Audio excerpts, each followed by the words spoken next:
우리 맹모삼천지교라는 말, 이 말 고사성어 잘 알고 계시죠? 맹자의 어머니가 맹자를 훈육하기 위해서 삼천 집을 3번이나 옮겼다는 뜻이죠. 그렇게 해서 맹자가 그렇게 훌륭한 맹자가 되었다라는 그 뜻으로 맹모삼천지교라는 것은 교육을 하는 그 사람들의 그 엄마로서의 그 많은 사람들이 이 단어를 즐겨하잖아요. 자녀를 위해서 그렇게 부모님으로서 자녀를 위해서 이렇게 교육을 해야 된다라는 그런 마음을 가지고 있잖아요. 우리나라 한국 우리나라 어머니들이 전 세계적으로 가장 이 교육열이 높잖아요. 그렇게 뜨겁잖아요. 그렇게 뜨거운 그 교육열, 이렇게 가르치고자 자녀들을 교육하고자 하는 그 마음을 갖고 있는데, 오늘 성경에 그 우리나라 어머니보다 더 뜨거운 교육열을 갖고 계신 한 분을 소개합니다. 누구실까요? 바로 우리 예수님입니다. 우리 예수님께서 얼마나 교육열이 뜨거우신지 오늘 본문에도 예수님께서 가르치시는 그 현장으로 우리를 안내하는데, 예수님께서 가르치시는 것들은 어떤 곳이냐? 예수님은 시간을 불문하세요. 새벽이든지 낮이든지 저녁이든지 시간을 불문하시고, 그리고 또 장소를 불문하세요. 집안이든지 집 밖이든지 산이든지 들이든지 바닷가이든지 가리지 않으세요. 그리고 또 예수님은 숫자를 가리지 않으세요. 12명이든지 70명이든지 특별 제자들 있잖아요. 12사도와 70명의 제자, 그리고 또 많은 무리들요. 그 숫자들을 가리지 않고 몰려오기만 오면 그러면 그 사람들 다 받아주시는 거예요.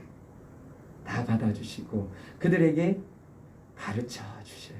그들에게 병이 들었으면 병들을 고쳐주시고, 귀신이 들렸으면 귀신을 쫓아내주시고, 그리고 또 눈먼 자의 눈을 띄워주시고, 귀가 열리지 않았으면 들리지 않는 그 귀를 들리게 열어주시고, 말 못하는 그 입, 혀를 열어주셔서 말을 하게 해주셨습니다.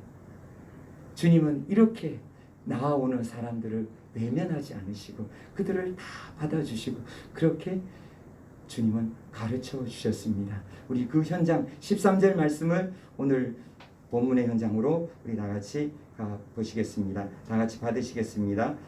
예수께서 바닷가에 나가심에 큰 무리가 나왔거늘 예수께서 그들을 가르치시니라. 아멘. 아멘. 예수님이 이 가르치시는 이곳에 이제 예수님께서 사람들이 막 몰려들었을 때, 회당에서 가르치고 여러 곳에서 가르치셨을 때 그들이 가르치던 서기관들과 다르더라, 랍비와 다르더라. 그들은 충격을 먹었죠. 와, 이런 예수님의 세교훈이다. 이것은 들어보지 못한 세교훈이다 하면서 놀라고 하나님께 영광을 돌렸어요. 그런데 그들은 거기에서 그쳐버린 거예요. 거기에서 예수님이 전하시는 천국의 복음을 다 흘려 들어버린 거예요. 그냥 마음에는 질렸어요. 마음은 괴로웠어요. 그렇지만 그것이 내 것이 되지 않았어요. 그 말씀, 천국 복음을 받아들여서 나의 복음, 나의 말씀으로 받아들여야 되는데 받아들이지 않고 믿고 따르지 않았어요. 그리고 그들은 믿지도 않고 받아들이지 않으면서 예수님을 어떻게 하려 했느냐? 왕으로 모시려고 한 적도 있었어요. 언제 왕으로 모시려고 그랬느냐? 요한복음 6장 15절 말씀을 보시면, 그러므로 예수께서 그들이 와서 자기를 억지로 붙들어 임금으로 삼으려는 줄을 아시고 다시 혼자 산으로 떠나가시니라. 아멘. 이 일은 언제냐? 오병이어의 사건이 있었던 바로 그 직후의 일이에요. 물고기 2마리와 또 보리떡 5개, 이 보리떡 5개로 남자 성인만 5,000명을 먹였잖아요. 2만 명 정도의 그 군중이 모여있는 그 자리에서 단 물고기 2마리와 또 보리떡 5개로 그 많은 사람들을 다 먹였을 때 그 사람들이 어떤 반응을 보였나요? 우와, 너무너무 깜짝 놀랐잖아요. 그들은 3일 동안 굶었어요. 예수님 말씀 듣는다고 3일을 굶어가면서 예수님이 3일 밤낮으로 가르쳤거든요. 그래서 그들은 너무너무 배가 고픈 상황에서 이제 집으로 돌아가야 되는데 예수님이 그들이 허기져서 집에 도착하기 전에 쓰러질까 싶어서 그들을 다 먹여주려고 그렇게 해서 오병이어를 이 작은 보잘것없는 그 한 소년의 그 간식 그것으로 먹여주셨는데 그들은 예수님이 누군지 몰랐어요. 단순히 예수님이 먹을 걸 해결해 주니까 배부르게 되니까 그들은 너무너무 기뻤어요. 왜 기뻤을까요? 그들은 늘 배부르게 먹지를 못했어요. 배부르게 먹으려고 하는데 배부르게 먹지 못한 이유가 무엇이냐? 바로 로마의 식민 지배를 받고 있었기 때문에 그들의 삶은 경제적으로 풍족하지 못했어요. 그들은 자기들이 그 수확한 것을 늘 일정한 분량을 빼앗겼어야 했어요. 바로 로마에 빼앗겨야 되는 거예요. 로마의 세금으로 내었어야 되는 거예요. 그러니까 그들은 늘 굶주렸었는데 그 굶주림을 해결할 수 있는 그 능력이 예수님께 있다는 걸 알자 그들은 우와 됐다. 우리를 배고픔에서 해방시켜줄 사람이 등장했다. 그리고 이 사람은 어떤 능력이 있어요? 귀신도 내쫓고 병든 자도 고치는 능력이 있잖아요. 많은 사람들이 따르잖아요. 됐다. 예수님만 우리와 함께하고 우리의 왕이 되어준다면 로마의 압제에서도 벗어나고 우리가 이제 그토록 기다리던 메시아, 우리나라의 이스라엘 민족에게 그렇게 기다리던 바로 그 메시아가 왔다라고 생각하고 예수님을 왕으로 세우려고 하는데 예수님이 피하시죠. 그들은 예수님이 누구신지 몰랐어요. 예수님이 이 땅에 오신 이유를 몰랐어요. 예수님이 이 땅에 그냥 왕으로 오신 것이 아니라 이 땅의 모든 사람의 그 죄와 그 허물 그들이 그 죄와 허물로 인해서 불지옥에 들어갈 수밖에 없는 그 안타까운 상황을 바라보시며 하늘 보자 버리고 이 땅에 오셨는 하나님이신데 그것을 그들은 깨닫지 못했어요. 깨닫지 못하니까 그들은 그렇게 왕으로 섬기려고 왕으로 추대하려고 했던 거예요. 예수님이 말씀하시는 천국 복음에 대해서는 그들이 들어도 이해가 안 되고 그들이 그걸 깨닫고도 받아들이지 못했던 거예요. 너무너무 안타까운 일이죠. 그런데 그 예수님의 말씀을 듣고 따르는 사람이 있었어요. 그 사람들이 누구였느냐? 바로 세리와 죄인들이라 불리는 사람들이었어요. 세리는 누구냐? 너무너무 잘 아시죠? 세리는 바로 로마의 세금을 바치기 위해서 이스라엘 백성들에게서 세금을 거두는 사람들이 세리였어요. 그런데 그 세리들을 이스라엘 사람들은 다 로마의 앞제비다 이렇게 생각하고 있었죠. 그리고 또 죄인들이다. 이 죄인들은 율법을 잘 지키지 않는 사람들. 그들이 그 말하는 장로의 유전을 지키지 않는 그 사람들을 바로 죄인들이라고 여겼어요. 그런데 그들이 예수님을 따라다녔어요. 다른 유대인들은 예수님을 따라다닌 것이 아니라 바로 이들이 예수님을 따라다니기 시작했어요. 그 중에 한 사람은 예수님의 제자가 되어요. 바로 14절입니다. 우리 다 같이 14절과 15절 말씀을 받으시겠습니다. 또 지나가시다가 알페오의 아들 레위가 세관에 앉아 있는 것을 보시고 그에게 이르시되 나를 따르라 하시니 일어나 따르니라. 그의 집에 앉아 잡수실 때 많은 세리와 죄인들이 예수와 그의 제자들과 함께 앉았으니 이는 그러한 사람들이 많이 있어서 예수를 따르기로라. 아멘. 바로 그 세리, 많은 사람들이 무시하는 특히 바리새인들과 서기관들이 무시하는 바로 그 세리 중에 한 사람 레위에게 예수님이 나를 따르라 하신 거예요. 그 당시에 세리가 어디에 앉아 있었냐면 세관, 요즘 말로 하면 세무서에 앉아 있었는데, 세무서에 앉아 있는 세무공무원에게 나를 따라오너라 라고 하니까 그 레위가 어떻게 해요? 발떡 일어나서 예수님을 따라가는 거예요. 이미 이 레위는 예수님에 대해서 듣고 있었던 거예요. 자기 자신이 세상의 사람들로부터 어떤 소리를 듣는 것도 알고 있었어요. 그리고 무시당하는 것도 알고 있었어요. 그런데 예수님이 나를 부르다니 하면서 발떡 일어나서 예수님을 따라가는 거예요. 그래서 이 레위의 이름이 그 다음부터 바뀌어요. 어떤 이름으로 바뀌냐? 바로 마태로 바뀌어요. 마태, 많이 들어보셨죠? 마태복음의 저자예요. 그 마태가 바로 이 세리 레위예요. 이 마태란 뜻은 하나님의 선물이라는 뜻이에요. 그렇게 아마 예수님이 지어주셨는 것 같아요. 그래서 이름이 바뀌는 거예요. 얼마나 기뻤을까요? 너무너무 기뻤어요. 이 마태는 너무너무 기뻐서 바로 잔치를 합니다. 마태는 부자였던 것 같아요. 그 당시 세리들이 다 잘 살았기 때문에. 그래서 잔치를 하는데 예수님이 부르신 그 부르심에 너무 감격해서 잔치를 해요. 구약에서도 보면 선지자들 중에서 선지자로 부름을 받고 난 다음에 잔치하는 선지자가 있어요. 어떤 선지자인지 혹시 기억나세요? 네, 기억은 나는데 말씀은 못하죠. 네, 엘리사입니다. 이 엘리사는 이제 열심히 일을 하는 농부였죠.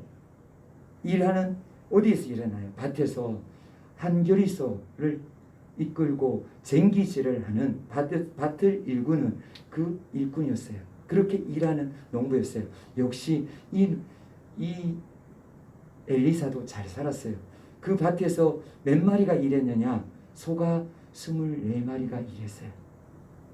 그렇게 큰 밭이었죠. 그렇게 큰 밭을 일구는 그 부자인 엘리사가 어느 날 일을 하고 있을 그때 12번째 소 결의에서 거기에서 쟁기를 잡고 일하고 있는데 갑자기 엘리야가 와서 겉옷을 휙 벗어 던지는 거예요. 겉옷을 휙 던진다는 것은 바로 제자를 삼겠다는 뜻이에요. 그것을 이 엘리사는 알잖아요. 영적인 사람이었거든요. 그래서 엘리사는 바로 엘리야에게 이야기를 해요. 선생님, 제가 선생님을 따르기 전에 우리 집에 있는 부모님께 인사하고 그렇게 따르게 해주십시오 라고 이야기를 해요.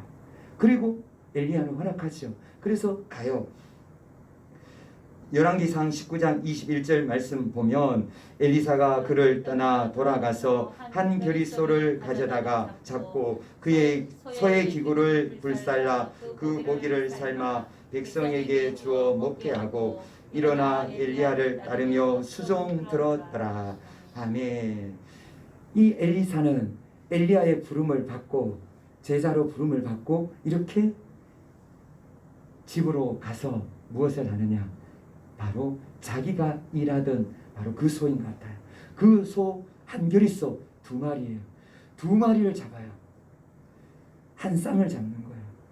우리가 동네 잔치할 때 시골에서 돼지 한 마리만 잡아도 그 동네에서 다 떠들썩하게 먹고 그렇게 잔치를 벌였었거든요. 그런데 소 한 마리라 그러면 엄청나요. 소 한 마리가 아니라 소 2마리다. 그럼 더 큰 잔치를 벌였던 거예요.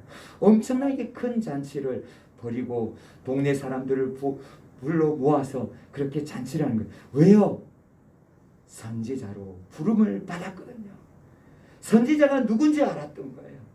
선지자가 누군지 알았는 이 엘리사에게 하나님은 어느 정도로 크게 사용하셨느냐? 엘리야의 갑절의 능력에 그 선지자로 사용하셨어요. 열왕기 상하를 자세히 보면 엘리야가 능력을 행하는데 엘리야는 물론 불을 하늘에서 떨어뜨렸어요.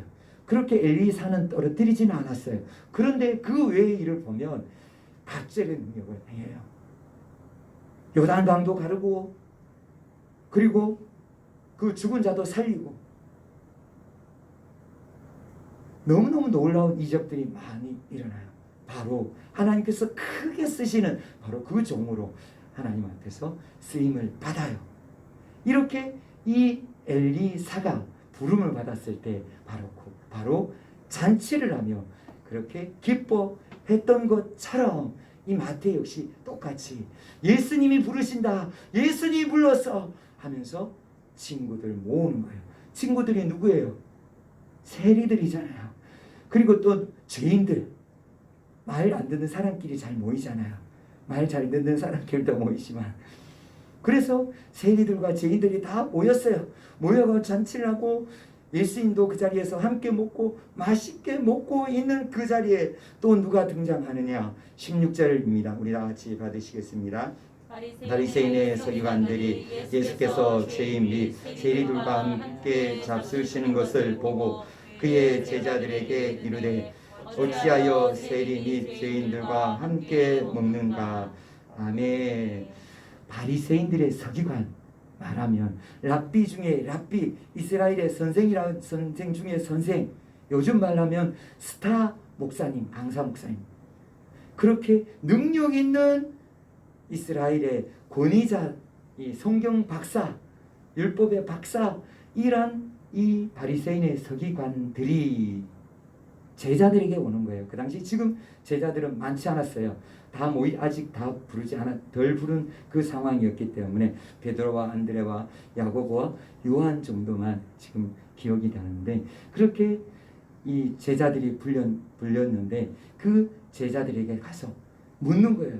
묻는 것보다는 따지는 거예요. 아니, 너희 선생은 왜 그래? 왜 그렇게 죄인들과 세리들과 함께 먹을 수 있어? 어떻게 그럴 수 있지?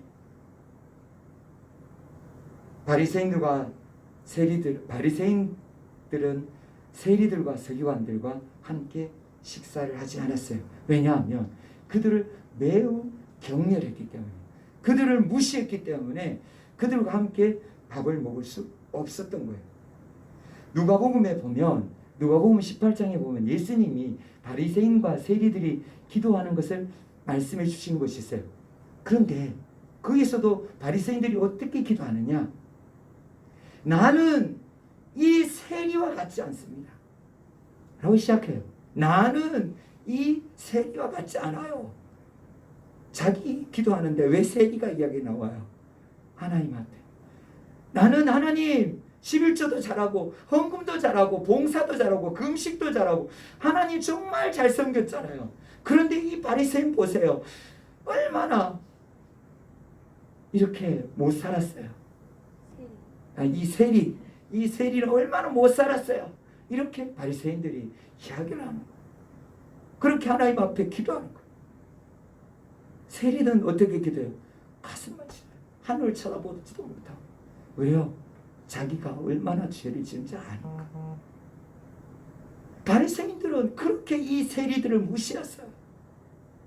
그런데 같이 밥을 먹는다. 보기가 지금 볼 수 없는 거예요. 아니 어떻게 이게 용납이 돼? 어떻게 저런 사람들과 함께 이때까지 말씀을 들어봤을 때 예수님이 말씀하신 예수 선생이라는 분이 말씀은 참 잘하더니만 왜 저렇게 저런 사람들과 함께 밥을 먹지? 그리고 제자들에게 왜 먹어? 그렇게 따지는 거죠. 밥을 같이 먹는다. 예수님이 식사를 같이 한다. 이 밥을 같이 먹는다라는 것은 참 중요한 거예요. 우리 밥을 한 집에서 같이 먹을 때 무엇이라고 그러죠? 식구라 그러잖아요.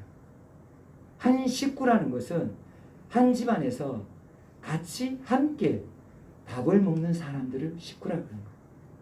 밥을 같이 먹지 않으면 식구가 아니에요. 우리 순수한 단어로 그렇게 식구라는 그 뜻이에요. 이 밥을 함께 먹어야 그렇게 한 식구로 여겨질 정도로 우리는 밥 먹는 것이 중요해요.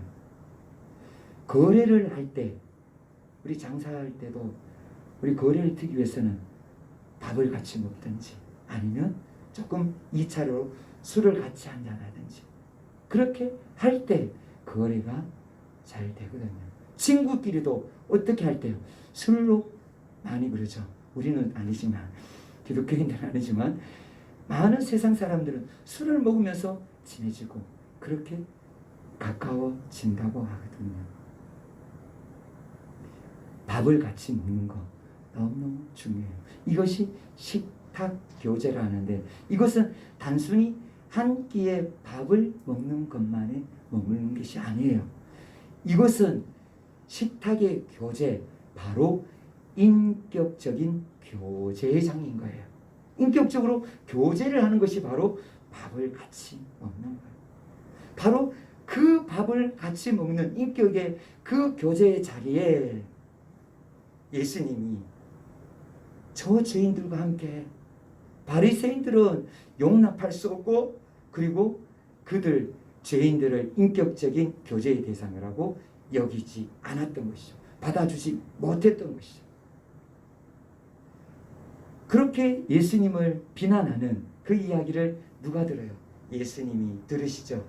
그래서 예수님은 말씀해 주시죠.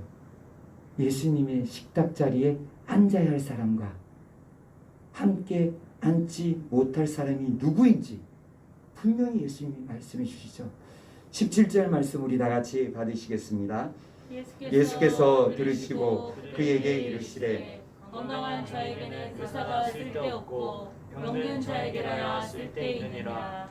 나는 의인을 부르러 온 것이 아니요 죄인을 부르러 왔노라 하시니라. 아멘. 건강한 자에게는 의사가 쓸데없다. 병든 자에게라야 쓸데있다. 이것은 이스라엘의 속담처럼 이스라엘에서 사람들은 다 알고 있었던 말이에요. 그래서 건강한 사람들이 의사가 뭐가 필요하냐? 건강한 사람들은 의사가 필요 없고 아픈 사람이 의사가 필요하지 않느냐? 그래서 예수님이 말씀하시는 거예요. 겉으로 건강한 척, 그렇게 의인인 척 하는 바로 이 바리새인들아, 겉으로는 하나님을 잘 섬기고 잘 믿는다라고 율법을 잘 지킨다고 하는 너희들아, 속으로는 하나님을 떠나 있고 하나님을 멀리하고 있는 너희들아, 똑똑히 들어라. 그리고 저 세리들, 죄인들을 무시하고 저들을 천대하고 그들을 모욕하는, 함께 밥조차도 먹지 않는 너희 바리새인들아, 잘 기억해라. 너희들은 필요 없다. 건강한 척하는 너희들에게는 필요한 것이 아니라 바로 아프다고 병들고 힘들어하는 바로 저 바리새인들, 세리들과 죄인들이 식탁에 앉게 된다는 거예요. 내 식탁에 너희들은 의인이라고 여기는 너희들은 함께할 수 없다라고 주님이 말씀해 주시는 거예요. 주님의 식탁, 주님의 그 식탁 자리에 누가 앉을까요?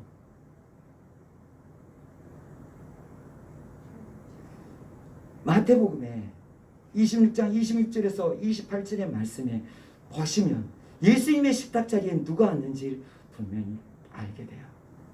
우리 다 같이 받으시겠습니다. 그들이 먹을 때 예수께서 떡을 가지사 축복하시고 떼어 제자들에게 주시며 이르시되 받아서 먹으라, 이것은 내 몸이니라 하시고 또 잔을 가지사 감사하기도 하시고 그들에게 주시며 이르시되 너희가 다 이것을 마시라, 이것은 죄 사함을 얻게 하려고 많은 사람을 위하여 흘리는 바 나의 피 곧 언약의 피니라. 아멘. 바로 이 현장은, 이 자리는 예수님께서 잡히시기 직전에 그 자리예요. 예수님께서 유월절 양을 준비하라 하시고 그 다락방에서 제자들과 함께 그 최후의 만찬을 드시던 바로 그 자리예요. 그 자리에서 예수님께서 어떻게 하셨나요? 빵을 드시고 들고 기도하시잖아요. 그리고 이 빵을 떼잖아요. 떼서 제자들 베드로야, 안드레야, 마태야 다 나눠주잖아요. 이것을 받아 먹으라. 이것은 내 몸이니라. 그리고 또 잔을 드시고 또 기도하시잖아요. 기도하시면서 그 잔을 또 나누잖아요. 다 나눠주고 이것을 받아 마시라. 이것은 모든 사람을 위하여, 많은 사람을 위하여 흘리는 바 나의 피 곧 언약의 피니라. 예수님의 그 살과 피를 먹는 자리가 바로 그 식탁 자리예요. 예수님과 함께 예수님의 식탁 자리에 앉는 것은 예수님의 살과 피를 마시고 먹는 바로 그 자리라는 거예요. 예수님이 우리 모든 사람의 죄를 대신해서 십자가에서 자기 몸을 찢으시고 그 피를 쏟으시고 그 피로 우리의 모든 죄가 사함받는 바로 그 은혜가 예수님의 그 식탁 자리에서 언약 백성으로 맺어지는 거예요. 예수님의 그 식탁 자리에서 그렇게 상징적으로 그렇게 분명하게 예수님이 말씀해 주신 거예요. 내 살이다.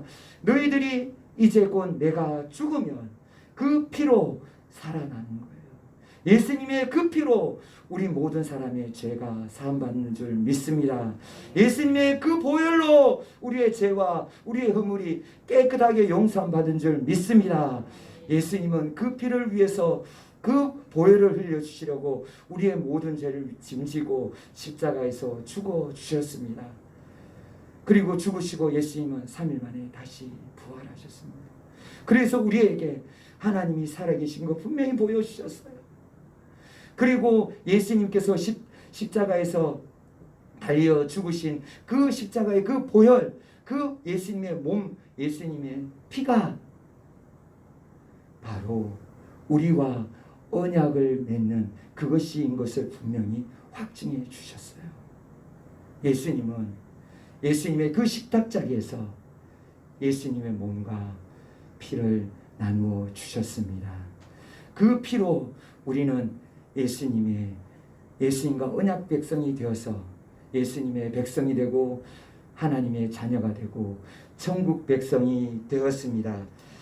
예수님과 함께하는 이 자리, 바로 예수님의 식탁 자리는 아주 하나님께서 특별한 은혜의 자리인 것입니다. 하나님과 함께하는 그 자리가 되는 것입니다. 그 자리에는 누가 들어갑니까? 바리새인이 들어갑니까? 부자가 들어갑니까? 건강한 자가 들어갑니까? 의인이 들어갑니까? 누가 들어갑니까? 죄인이 들어갑니다. 다시 한 번 더 17절 말씀 받으시겠습니다. 예수께서 들으시고 그들에게 이르시되 건강한 자에게는 의사가 쓸데없고 병든 자에게야 쓸데있느니라. 나는 의인을 부르러 온 것이 아니요 죄인을 부르러 왔노라 하시니라. 아멘. 어떤 사람이 예수님의 식탁 자리에 합당하냐? 바로 바리새인들처럼 자기가 의롭다고 하는 그 의인인 체 않은 사람들이 합당한 것이 아니라 스스로 죄인인 것을 깨닫는 사람, 세리와 죄인들처럼 감히 하늘을 들어 하늘을 바라보고 쳐다보지 못할 처럼 가슴을 치는, 애통하고 통에 자복하는 바로 그 죄인, 자기 스스로 죄인인지 깨닫는 사람, 자기 스스로 영원토록 불지옥에서 벌 받아서 마땅하다는 것을 깨닫고 아는 바로 그 사람이, 그 죄인이 예수님의 식탁 자리에 합당한 거예요. 예수님은 분명히 말씀하셨어요. 나는 의인을 부르러 온 것이 아니라 죄인을 부르러 왔다고.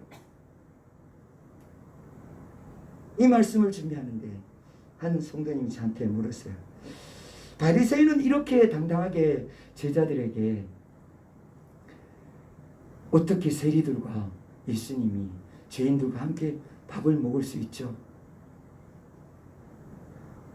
이렇게 물었는데, 그러면 왜 제자들은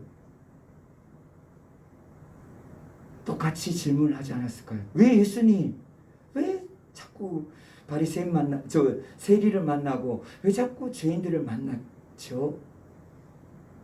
그렇게 묻지 않았을까요? 라고 질문을 하더라고요. 기습 질문을 해서 당황을 했어요. 저도 당황을 해서, 그래서 왜 그랬을까요? 왜 제자들은 이런 질문을 하지 않았을까요?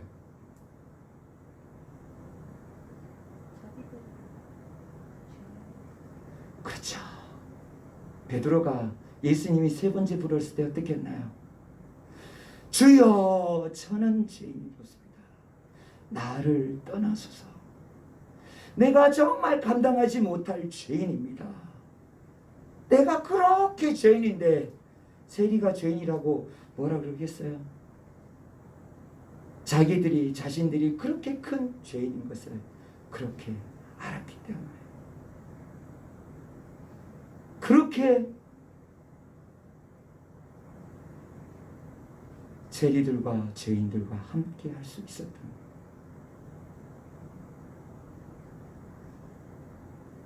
그런데 바리새인들, 서기관들은 성경을 그렇게 많이 알면서 똑똑하다고 하면서 율법에는 박사라고 하면서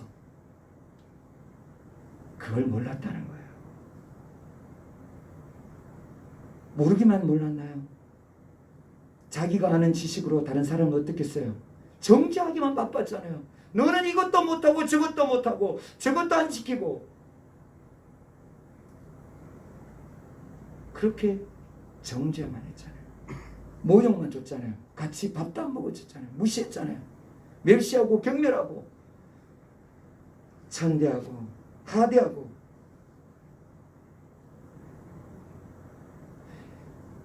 예수님께 나아갈 수 있는 자, 예수님의 식탁에 함께 할 수 있는 자는 자기 스스로 돌아보며 겸손하게 하나님 앞에 엎드리는 자입니다. 겸손하게 죄인인 것을 깨닫는 자입니다. 자기가 정말 죄인인 것을 깨닫는 바로 그 자가 예수님의 식탁 자리에 합당한 자입니다. 누가복음 5장 31절 32절 말씀을 보면 예수님께서 바로 그 죄인을 불러서 무엇을 하게 하려 하시는지 그렇게 분명히 보여주십니다. 다 같이 받으시겠습니다. 예수께서 대답하여 이르시되 건강한 자에게는 의사가 쓸데없고 병든 자에게라야 쓸데있나니 내가 의인을 부르러 온 것이 아니요 죄인을 불러 회개시키러 왔노라. 아멘. 죄인들을 불러서 어떻게 하느냐? 생명길을 보여주시는 거예요. 살 길을 보여주시는 거예요. 그들이 지옥길을 달려가고 있는데 그 불지옥에서 영원히 고통받아야 되는데 그곳에서 벗어나 살 길, 생명의 길을, 그걸 열어 보여주시려고 그들을 부른 거예요. 그들에게 회개시키려고요. 죄인인 것을 아는 그들에게 회개하라. 왜요? 천국이 가까이 왔느니라. 아멘.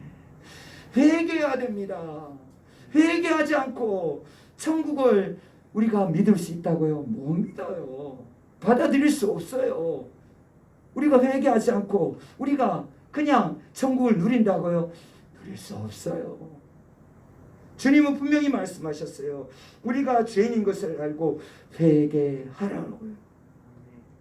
어느 한 부흥 집회에 한 부흥 강사 목사님이 집회를 이제 주관하러 갔어요. 그래서 집회 주관하면서 이제 부흥 집회가 아주 뜨겁고 은혜가 충만했어요. 불이 떨어졌어요. 그래서 회개 통곡하고 막 놀라운 일들이 일어났어요. 그 일들이 일어났을 때 이제 한 집사님이라 그러시는 분이 부흥 강사 그 목사님께 다가왔어요. 목사님, 이 집회에 지금 사기꾼들도 너무 많이 모여 있고요.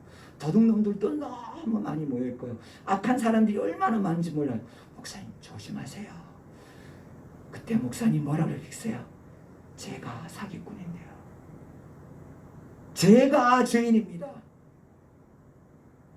제가 바로 그 죄인입니다. 교회는 어떤 것이 교회냐? 교회는 의인들이 모이는 곳이 아니라 죄인들이 모이는 곳입니다. 교회는 영적인 병원입니다. 아파서 신음하고 고통스러워하는 그 죄인들이 모여서 하나님의 은혜로 예수님의 보혈로 치유받고 회복되는 것이 바로 교회입니다. 라고 그렇게 이야기를 했습니다. 자기가 죄인인 줄 모르고 자기는 의인인 줄 알고 그렇게 착각하는 사람들이 너무너무 많습니다. 우리에게도 똑같이 주님은 물으십니다. 사랑하는 성도님들, 우리 성도님들은 의인이십니까? 죄인이십니까? 주님 앞에 냉정하게 돌아보시기를 원합니다. 우리가 정말 죽어 주 불지옥에 들어갈 수밖에 없는 그 악한 죄인이라는 것을 우리 스스로 깨닫기를 원합니다.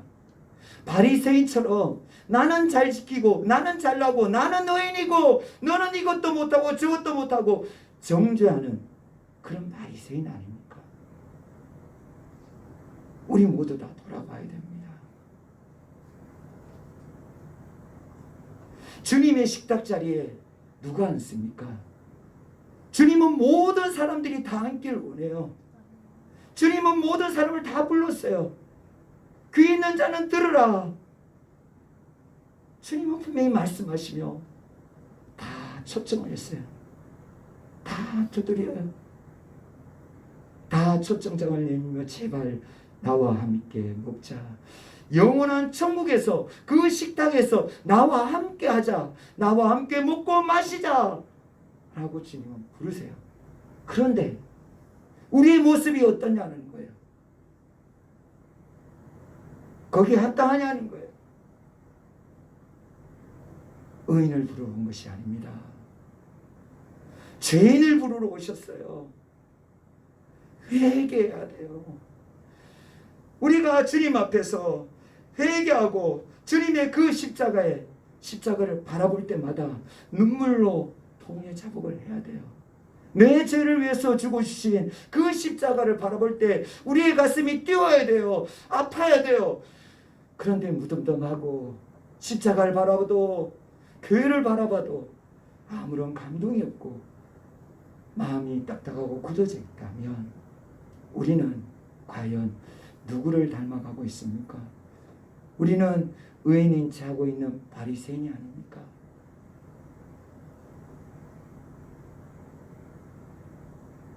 구원의 감격, 천국의 이 놀라운 은혜를 베풀어 주셨는데 우리가 이 부활의 이 놀라운 소망을 가지게 되었는데 우리가 기뻐서 감격의 눈물을 흘리고 있습니까? 아니면 무덤덤하게 나중에 천국 가겠지.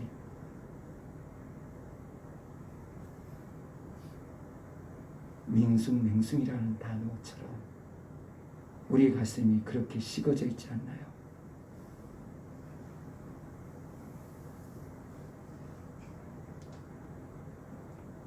언약 백성 기억하셔야 됩니다. 주님의 피로 맺은 언약 백성임을 기억해야 됩니다. 다시 십자가 앞으로 나아가시길 원합니다. 회개해야 됩니다. 주님 앞에 나아가서 회개하고 천국을 바라보아야 됩니다. 다시 오실 그날에 그 천국의 잔치에 그 식탁 자리에 우리 모두가 다 그 자리에 앉아서 주님과 함께 먹고 마셔야 돼요. 그 은혜를 누려야 됩니다. 그 은혜를 바라보면서 우리가 우리의 지금 모습을 돌아보면서 회개하고 주님이 기뻐하시는 그 삶을 살아가야 됩니다. 주님의 그 음성 들으시길 원합니다. 나는 의인을 부르러 온 것이 아니라 죄인을 부르러 회개시키러 왔노라. 주님의 이 음성을 듣고 모두가 다 영원한 그 천국에서 주님과 함께하는 그 식탁 자리에서 먹고 마시기를 사모하며 주님을 고대하는, 기다리며 깨워서 준비하는 우리 모든 성도님들이 되시기를 주님의 이름으로 축복드립니다. 아멘. 우리 다 같이 기도하시겠습니다. 이 시간 우리 다 같이 기도하실 때 우리가 주님의 부르심 앞에 우리가 어떻게 반응을 했는지, 우리가 정말 주님 앞에서 마태처럼 그렇게 기뻐했는지, 그래서 우리의 삶이 지금 그렇게 살아가고 있는지, 제자처럼 그렇게 살고 있는지, 아니면 바리새인처럼 지금 예수님이 흘려주신 그 보혈의 은혜로 천국 가고 죄 용서함 받았는데 의인인 자고 내 뜻 내 마음대로 내 하고 싶은 대로 살면서 정죄하고 비난하고 그렇게 살고 있지는 않은지, 구원의 감격이 메말라서, 감정이 메말라서 눈물도 사라지지 않는지, 우리의 굳어진 마음이 우리 굳어져 있다면 주님 이 시간 회개하오니 용서해 주시고 부드러운 마음 주시고 통해 자복의 마음 주시고 주님이 기뻐하시는, 바로 주님이 원하시는 제자의 삶이 될 수 있도록 우리 다 같이 기도하시고, 또 교회를 위해서, 그리고 나라와 민족과 열방과 그리고 코로나의 소멸을 위해서 우리 다 같이 주여 부르시면서 기도하시겠습니다.